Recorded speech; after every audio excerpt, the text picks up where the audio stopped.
खत्म हुई अब दुख की घड़ियाँ,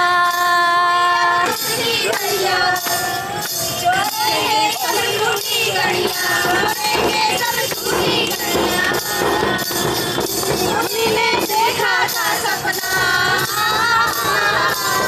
हमने देखा था सपना, एक पुराना बनाया जग ने, जादू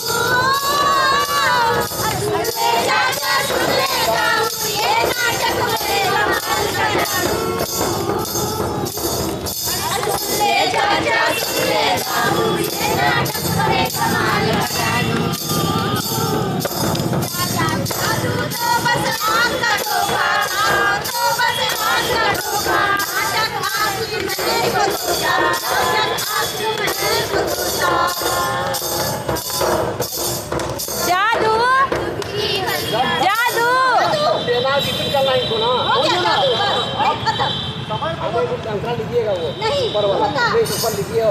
आंटी आप बैठ जाइए थोड़ी देर, आराम से बैठ बैठिए।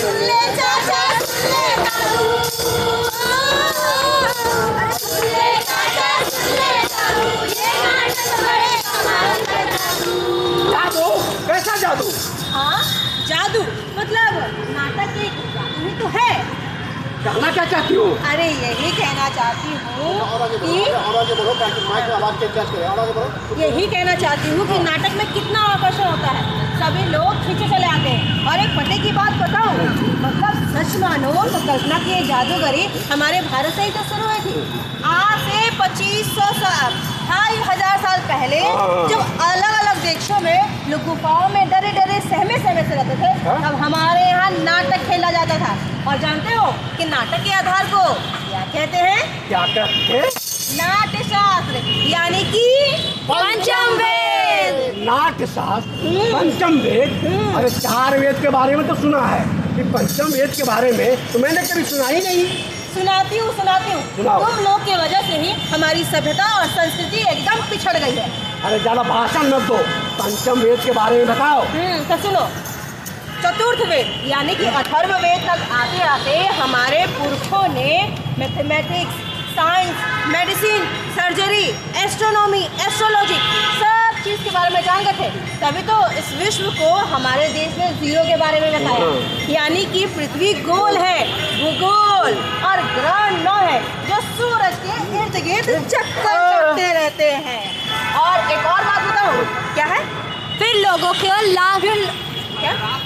लगा समाज, फिर लोगों को लगा कि समाज को सुदृढ़ और श्रृंखलित करने के लिए अपनी सभ्यता और संस्कृति के बारे में बात करनी चाहिए, इसीलिए कला एक अहम हिस्सा बन गया।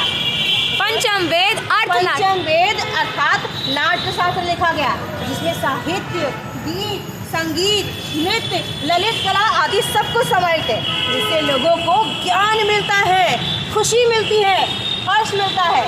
समाज में नाटक का योगदान रहा है और आगे भी रहेगा।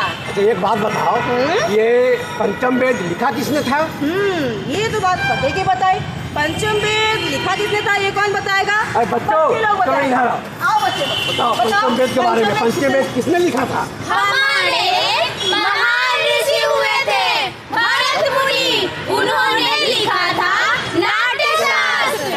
नाटक का मतलब डिसिप्लिन, ऑर्गेनाइजेशन, लिटरेसी, यानी कि देश पढ़े लिखे लोगों से भरा हुआ था।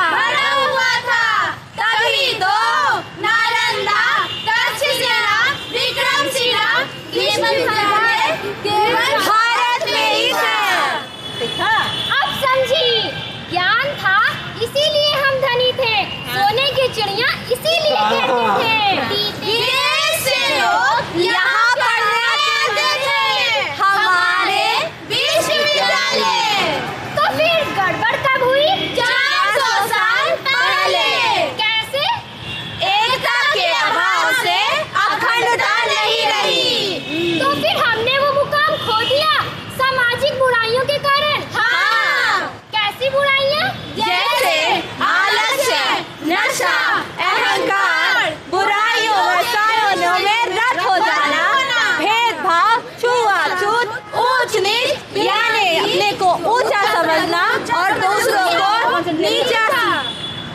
में लड़ना। इसीलिए हर व्यक्ति को इन बुराइयों को दूर करने का संकल्प लेना होगा। हर व्यक्ति मजबूत तो परिवार मजबूत, और परिवार मजबूत तो समाज मजबूत, और समाज मजबूत तो देश मजबूत।